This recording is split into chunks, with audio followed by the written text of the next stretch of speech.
Mr. Trump, typical politician, all talk, no action, sounds good, doesn't work, never going to happen. Our country is suffering because people like Secretary Clinton have made such bad decisions in terms of our jobs and in terms of what's going on. Now, look, we have the worst revival of an economy since the Great Depression. And believe me, we're in a bubble right now.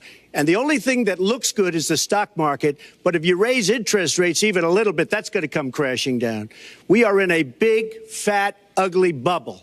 And we better be awfully careful. And we have a Fed that's doing political things. This Janet Yellen of the Fed is doing political by keeping the interest rates at this level.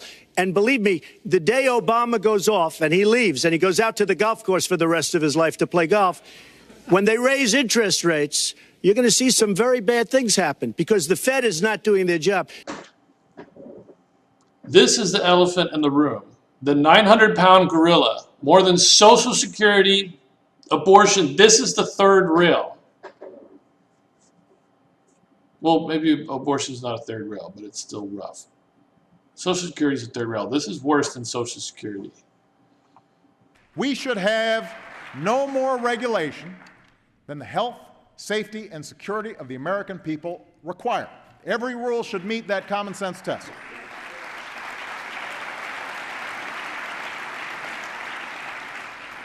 But what we can't do, what I will not do, is let this economic crisis be used as an excuse to wipe out the basic protections that Americans have counted on for decades.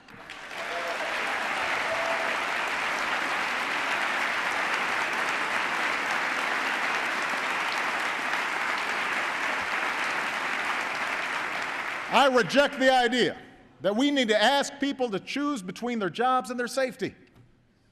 I reject the argument that says for the economy to grow, we have to roll back protections that ban hidden fees by credit card companies, or rules that keep our kids from being exposed to mercury, or laws that prevent the health insurance industry from shortchanging patients.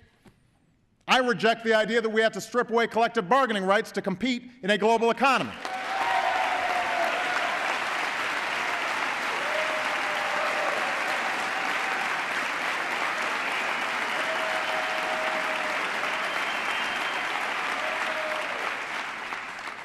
We shouldn't be in a race to the bottom where we try to offer the cheapest labor and the worst pollution standards. America should be in a race to the top, and I believe we can win that race. We shouldn't be in a race to the bottom.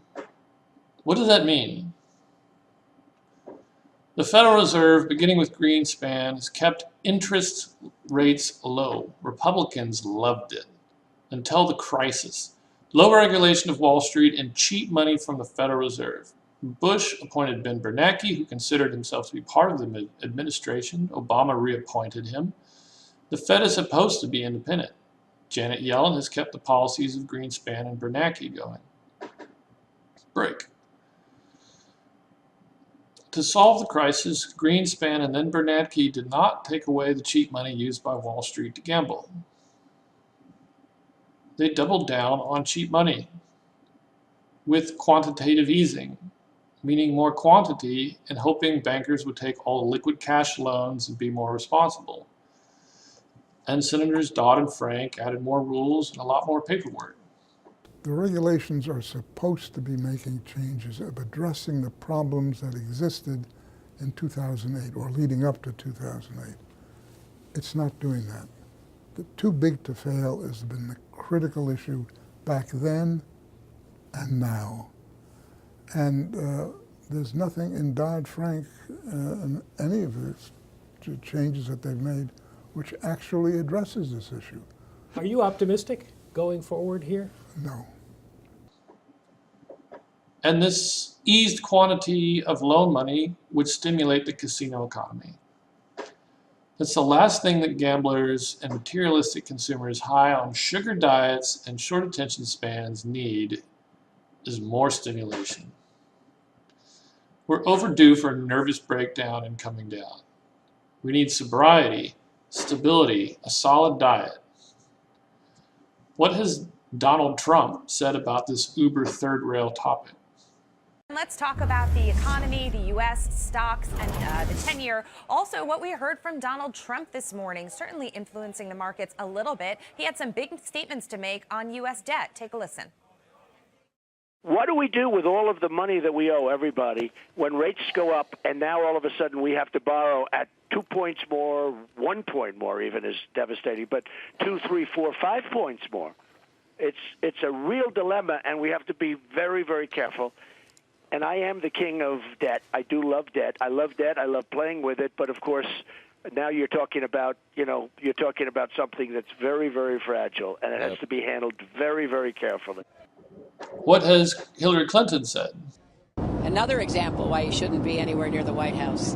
You should not be commenting on Fed actions when you are either running for president or you are president. Words have consequences. Words move markets. Words can be misinterpreted. Words can have effects in people's 401ks, their pension funds, their stock portfolios. And I'm not going to comment on Trump's comment other than to say that he should not be trying to talk up or talk down the economy. She hasn't addressed the third rail issue because she's paid not to. So what have these men who she works for suggested that we do about it? Because they do talk.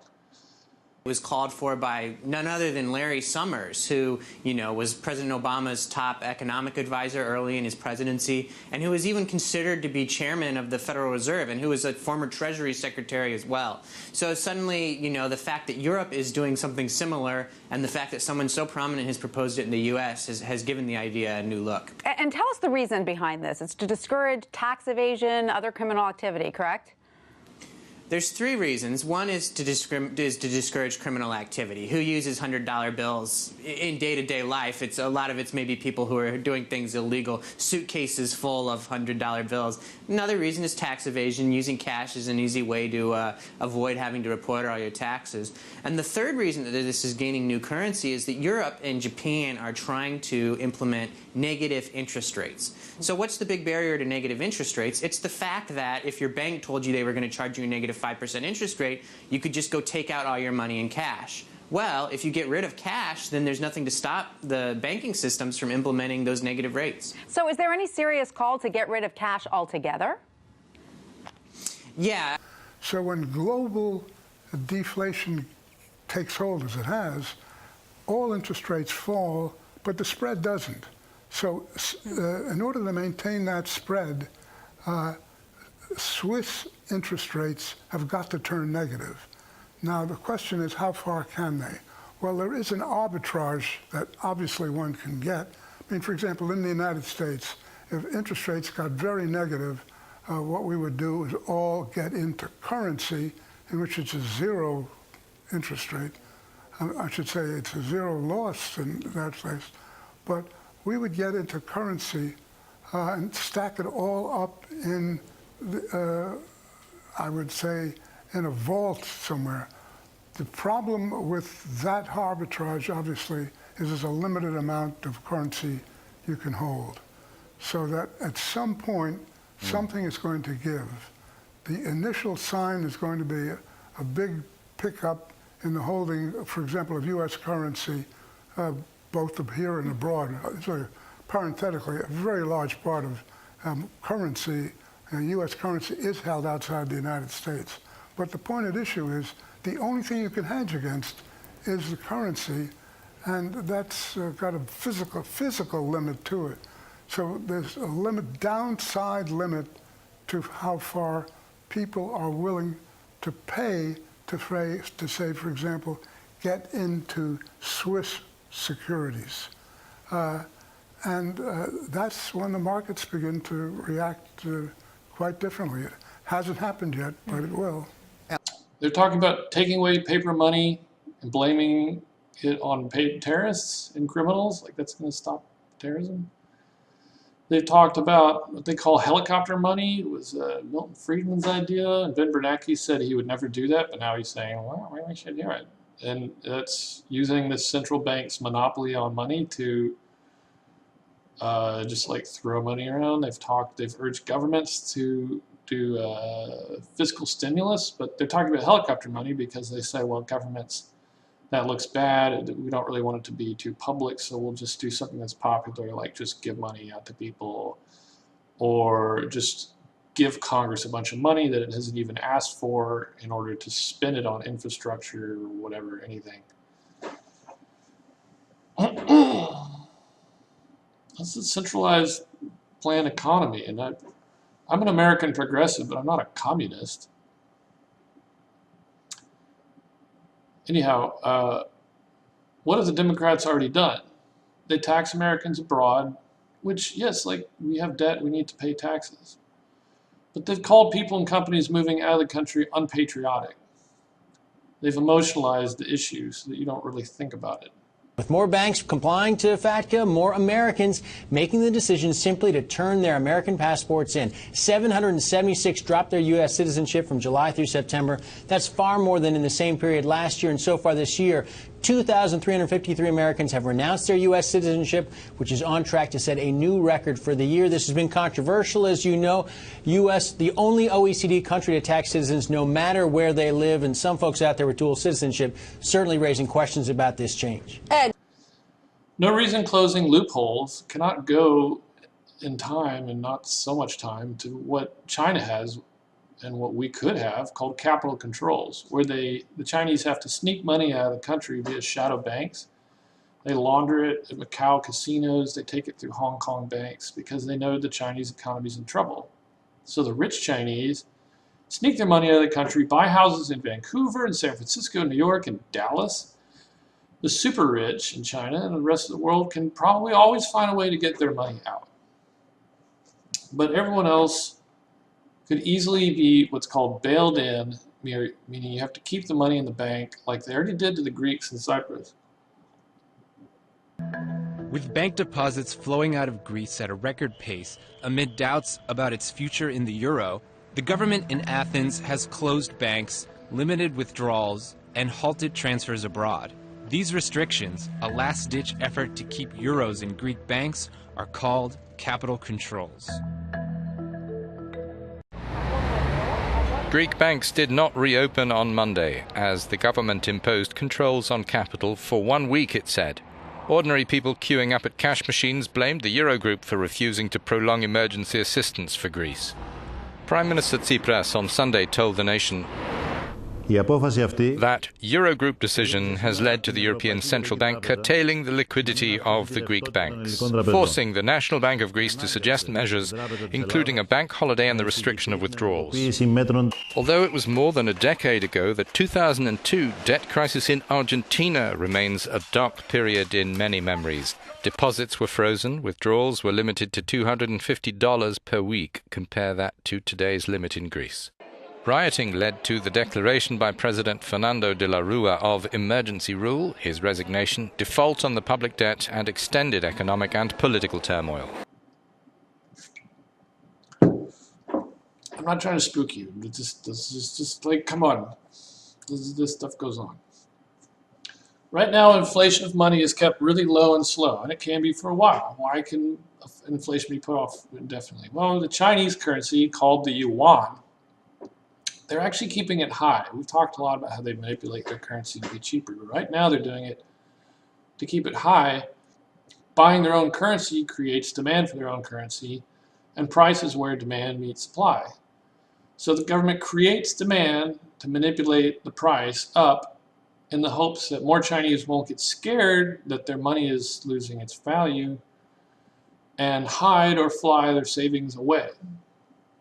But what that means for us here in the United States is that the yuan will happily go down below the dollar forever, it seems. So everything made in China will keep being cheap at Walmart or on Amazon. Did you know Jeff Bezos, owner of Amazon, also owns the Washington Post? Just a little name drop, like I knew the Grahams, like some of the Grahams who used to own the Washington Post, so that doesn't prove anything. And inflation will stay low because Dick Cheney got an exemption from the Clean Water Act of 1972 so that they could hydrofrack oil and gas, which poisons water supplies and causes earthquakes and exploded all over the nation, and now we produce a lot of oil, which keeps oil and gas and gasoline cheap. From a strategic point of view, that's like very nice, but it's short-term nice, long-term horrible. Another thing keeping inflation low and the dollar high is companies and banks sit on cash, which is called a liquidity trap. The Fed says publicly that they want to see inflation increase because that can increase demand and growth. But inflation would increase in an hour if they sold off the assets that they bought during the crisis and are sitting on the Federal Reserve's balance sheet and stop paying banks to not make loans. That's right. They pay banks to not make loans and not stimulate the economy by paying interest on their reserves of cash and just sit there. It's a similar story in Japan and Europe. No one will touch this third rail, and all this liquid money is making the conditions for a sinkhole. You know, those scary things where like a house or a car, part of a street will just drop underground. It's because water keeps corroding underground and it all turns liquid and sinks suddenly. This is called a currency war. This is a race to the bottom, chasing a little bit of profit return, squeezing the middle class for every last drop. It's a grotesque form of procrastination, of negligence, of abandoning posts and duties, and they're looking the other way and keeping silent while people suffer. We shouldn't be in a race to the bottom where we try to offer the cheapest labor and the worst pollution standards. America should be in a race to the top. The cause and effect is backwards here because the currency war is a race to the bottom. A country with a really cheap currency is going to have cheap labor, and with cheap labor, in an attempt to try to compete, they don't uphold labor standards or environmental standards. They do anything to sell stuff. So at the top is the United Kingdom and Europe. They've got great standards in Scandinavia. A ways down is the United States. Below us, the cheaper currencies are China, Indonesia, India, Vietnam. So when you flip that around, the United States becomes the cheaper currency. If we win the currency war to be cheap by printing so much currency, then we can't command the buying power that we once had. And we therefore are going to have a harder time upholding regulations. But it won't be the Chinese that we're working for. It will still be the uber rich, the billionaires that Bernie Sanders complained about. They're just going to own everything. The Republicans and Democrats are playing hot potato, ready to blame each other and change the subject, neither willing to discuss the uber third rail third rail topic honestly, because this is so precarious right now that even discussing it could spook the markets into a panic. You can't even talk about it. Everyone wants a scapegoat. Brexit, Chinese in January, Brexit in July. During the last crisis, Republicans would blame Barack Obama, as if they're so amnesiac that they forgot that those bills are passed by George Bush. The bank bailouts and even the auto loan stuff, that was George Bush. No one of the leaders, Janet Yellen, Mario Draghi, the oligarchs like Warren Buffett, who's fighting the freedom of solar power in Nevada, check that out. And the Koch brothers, we know about them. The politicians, the Department of Justice with respect to the criminality of Deutsche Bank. No, not all the King's Men, not MSNBC, Fox, CNBC, the BBC, nor Bloomberg TV, the stuff that the right-wing crazies call the liberal elitist media. But none of these people want to discuss it as responsible adults and citizens openly and honestly. But Donald Trump has talked about this bluntly and openly, so they go after him. A depression isn't death, and I've seen a lot of people die, including my last 3 grandparents over the past year and my friend's 26-year-old wife. As a millennial, I've already had to move in with friends and family and do with less. This economy needs to stop taking stimulants and go into detox. To start the hard but life-saving process of healing, the sooner the better. Bernie Sanders knew this, especially from a social justice aspect. He was for the Sherman Antitrust Act of 1892. Does that make him a radical communist or for sedition? The establishment are acting like big children. We'll still have all the cars, the internet, the houses, delivery drones, antibiotics, and things they didn't have during the last depression. We can get out and garden, talk to our neighbors and family in person instead of impersonally via internet memes and link posts. If you want what I want, a free country with blue skies and clear water where we take care of each other, then vote the bold way. Stay true to your ideals. Vote for yourself. Just write your name in on the ballot, and don't let anyone manipulate your emotions to achieve unprincipled ends. When things go bad, you can tell people, you can't blame me. To mine own self, I stayed true. Okay, in your weakness, you're thinking or saying, that's childish, that's naive, that's unrealistic. Are you not naive in believing Donald Trump is going to make America great again by defaulting on debt and defeating, well, that's not such a horrible idea, and defeating special interests? When we the people willed and allowed both that debt, the government's and our own private debt, into existence with our selfishness and complacence? Are you not childish, and will you not, looking back in time, realize that it was childish to think that Hillary Clinton, like a wise mother, was going to use debt and her special interest helpers to create all the jobs that we ourselves couldn't create? Will you continue to take money from lobbyists? Yes, I will. I will, because you know a lot of those lobbyists, whether you like it or not, represent real Americans. But if you cannot believe in yourself as a citizen and take a stand, then I'd suggest voting in descending order of goodness. This is very close. Libertarian to Green, Donald douchebag Trump, or for what remains of Hillary Rodham Clinton. No, you're coming with me. I'll not leave you here. I've got to save you. You already have. Look, you were right. You were right about me. Maybe she turned out to be a good one after all, but why not just go with the people who are brave enough to be good and deal with the real stuff right now?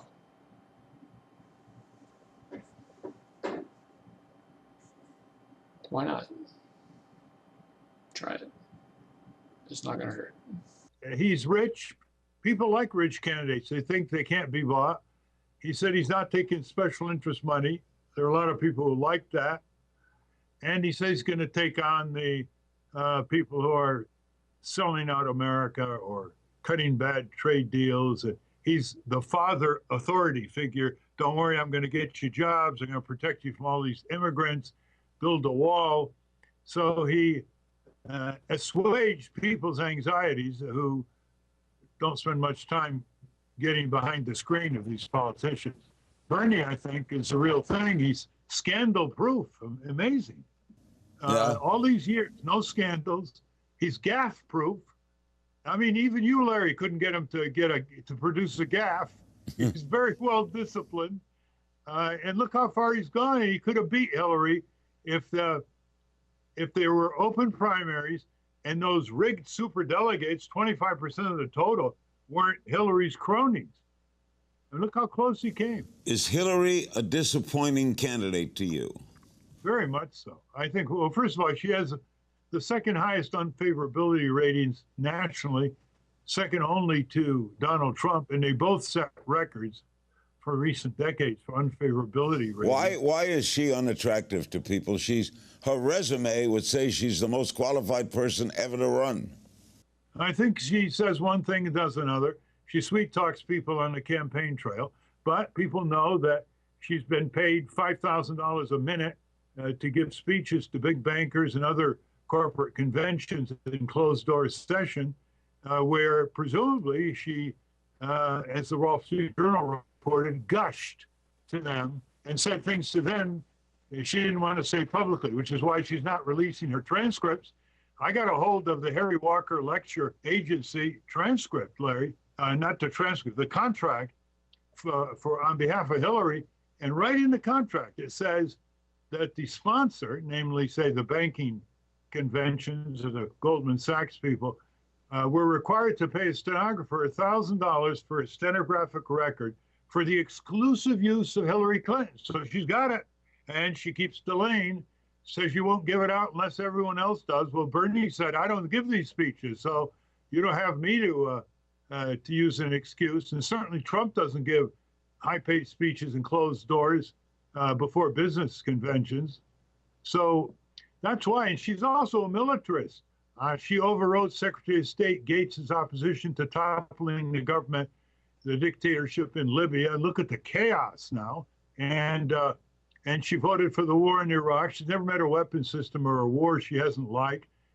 So, you know, you can't come on sweet and nice on behalf of single moms and kids when you're a militarist and a corporatist in real political life.